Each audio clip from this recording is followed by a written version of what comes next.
Today, we start the complete tales of Winnie the Pooh and a new way of trying to do this so you can see all of the pictures as we go through. So, we're going to start with the introduction. And so, as I switch to each one, I'm going to try and switch so that you can see the various pictures that are in here as well. So, let's start with the introduction. If you happen to have read another book about Christopher Robin, you may remember that he once had a swan, or the swan had Christopher Robin. I don't know which, and that he used to call this swan Pooh. That was a long time ago. And when we said goodbye, we took the name with us as we didn't think the swan would want it anymore. Well, when Edward Bear said that he would like an exciting name all to himself, Christopher Robin said at once, without stopping to think, that he was Winnie the Pooh.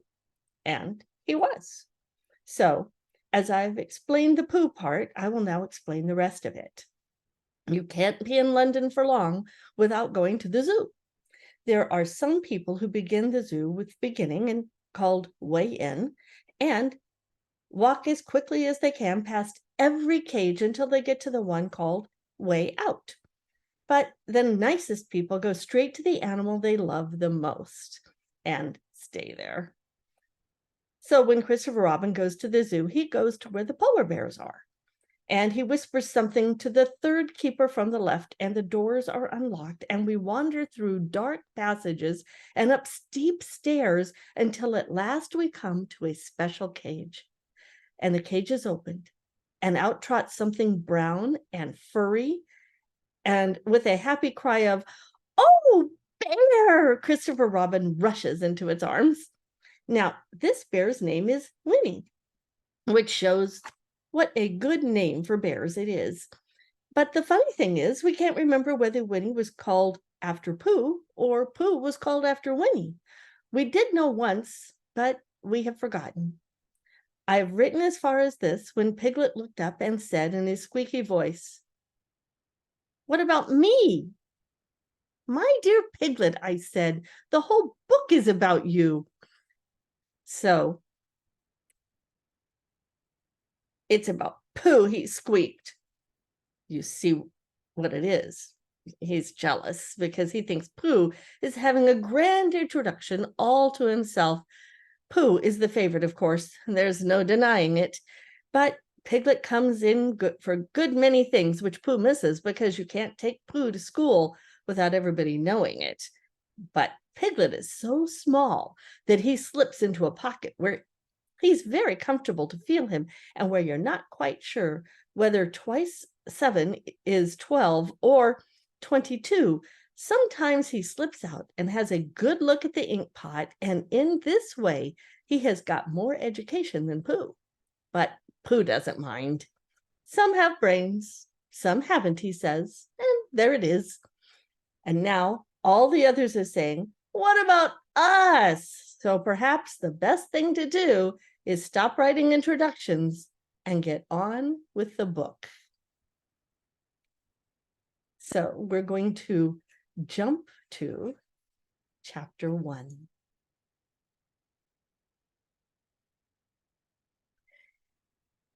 We are introduced to Winnie the Pooh and some bees, and the stories begin. Here is Edward Bear coming downstairs now, bump, bump, bump on the back of his head. The only way of coming downstairs, but sometimes he feels that there really is another way, if only he could stop bumping for a moment and think of it. And then he feels that perhaps there isn't. Anyhow, here he is at the bottom and ready to be introduced to you, Winnie the Pooh. When I first heard his name, I said, just as you were going to say, "But I thought he was a boy." "So did I," said Christopher Robin. Then why can't you then you can't call him Winnie." "I don't." "But you said he's Winnie the Pooh. Don't you know what there means?"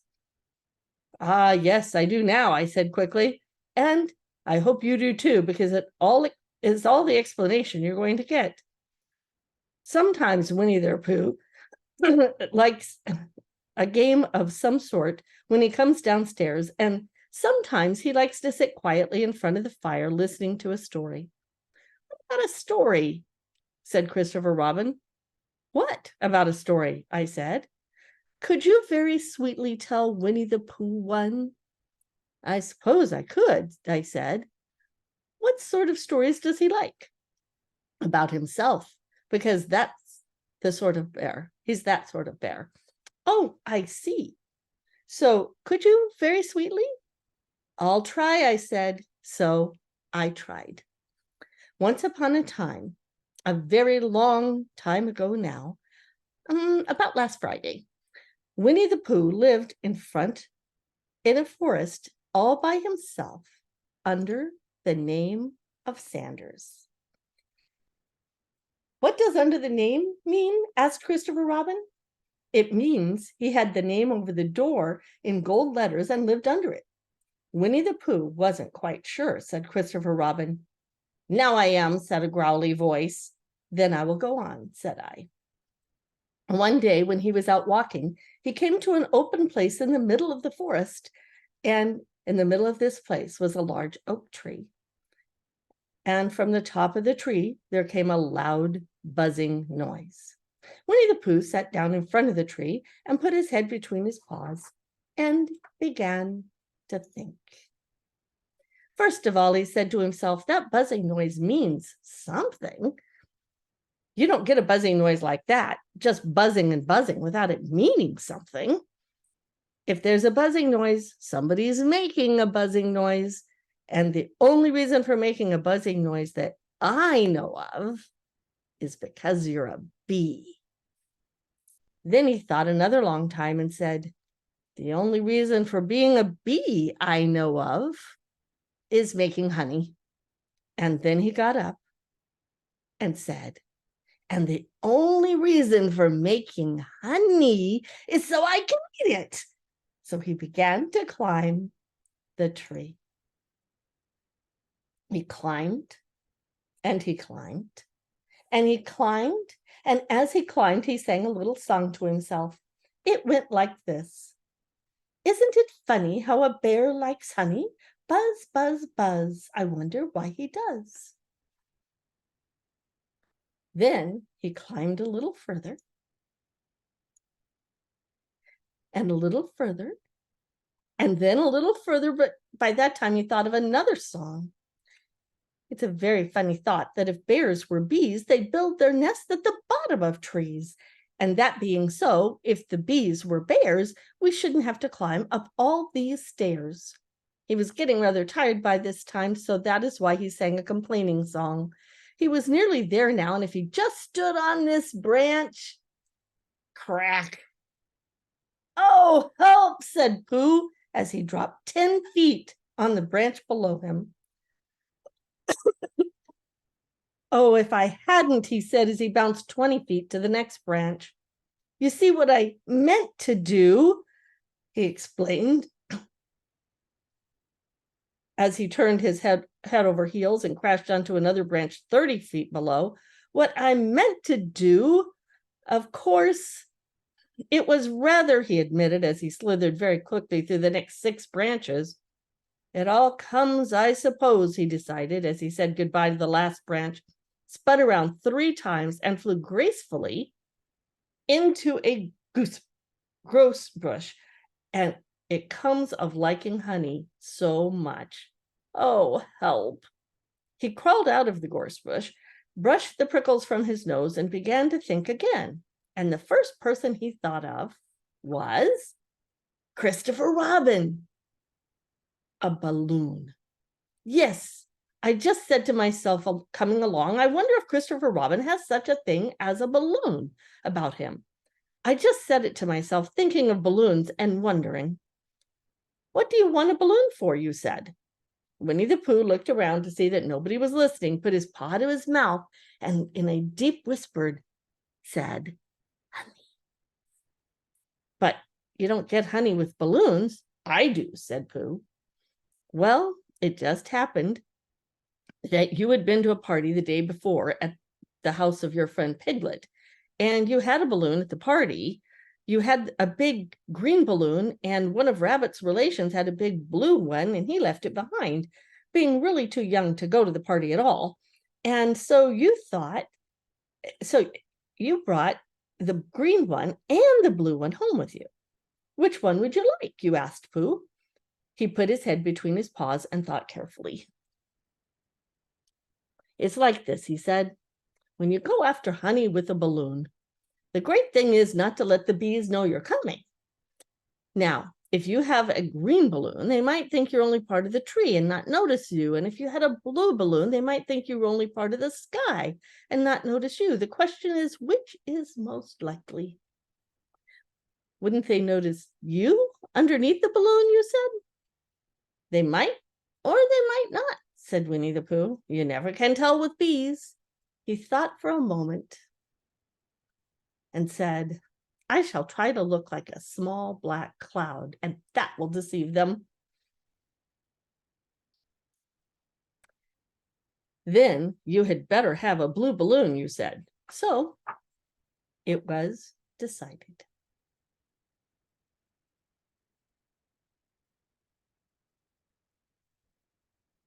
Well, you both went out with the blue balloon, and you took your gun with you, just in case, as you always did, and Winnie the Pooh went to a very muddy place that he knew of and rolled until he was black all over.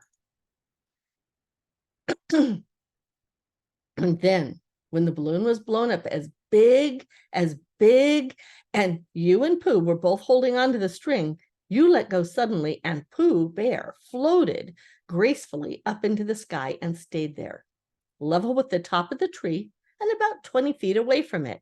Hooray, you shouted. Isn't that fine? Shouted Winnie the Pooh down to you. What do I look like? You look like a bear holding onto a balloon, you said. Not, said Pooh anxiously, not like a small black cloud in a blue sky? Not very much. Oh, well, perhaps from up here it looks different. And as I say, you never can tell with bees. There was no wind to blow him nearer the tree, so there he stayed. He could see the honey. He could smell the honey, but he couldn't quite reach the honey. After a little while, he called down to you. Christopher Robin, he said in a loud whisper. Hello. I think the bees suspect something. What sort of thing? I don't know, but something tells me they are suspicious. Perhaps they think you're after their honey. It may be that. You never can tell with bees. There was another little silence. And then he called down to you again. Christopher Robin! Yes? Have you an umbrella in your house? I think so. I wish you would bring it out here and walk up and down with it and look up at me every now and then and say, tut, tut, it looks like rain.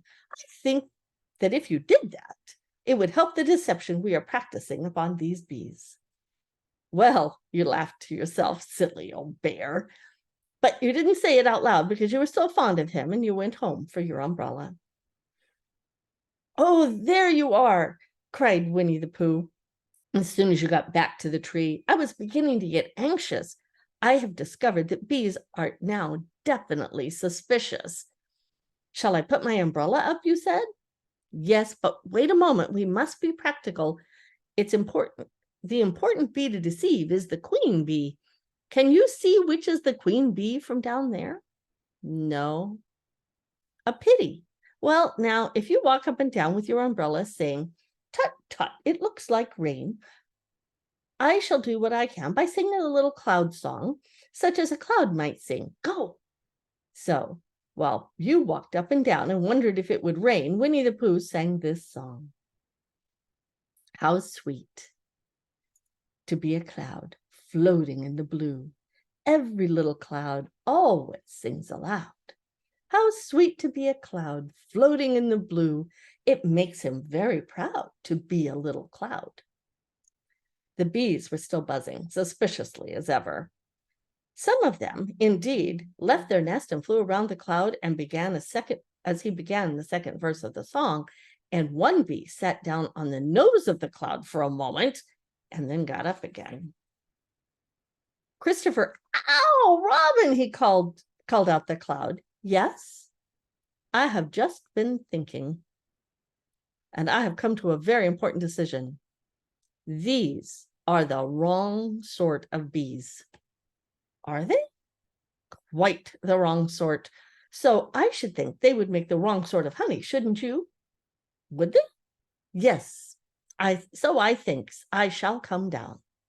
How? Asked you. Winnie the Pooh hadn't thought about this. If he let go of the string, he would fall. Bump, and he didn't like that idea. So he thought for a long time, and then he said, Christopher Robin, you must shoot the balloon with your gun. Have you got your gun? Of course I have, you said. But if I do that, I will spoil the balloon, you said. But if you don't, said Pooh, if you don't,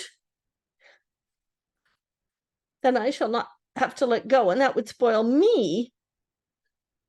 Well, when you put it like this, you saw how it was, and you aimed very carefully at the balloon and fired. Ow, said Pooh. Did I miss, you asked? You didn't exactly miss, said Pooh, but you missed the balloon. I'm so sorry, you said, and you fired again, and this time you hit the balloon, and the air came out slowly, and Winnie the Pooh floated down to the ground. But his arms were so stiff from holding on to the string of the balloon at all that time that they stayed straight up in the air for more than a week. And whenever a fly came and settled on his nose, he had to blow it off. And I think, but I'm not sure, and that is why he was always called Pooh, Pooh. Is that the end of the story? Asked Christopher Robin. That's the end of that one. There are others about Pooh and me, and Piglet and Rabbit and all of you. Don't you remember? I do remember, and then when I try to remember, I forget. That day when Pooh and Piglet tried to catch a Huffalump, they didn't catch it, did they? No, Pooh couldn't because he hasn't any brain. Did I catch it? Well, that comes into the story. Christopher Robin nodded.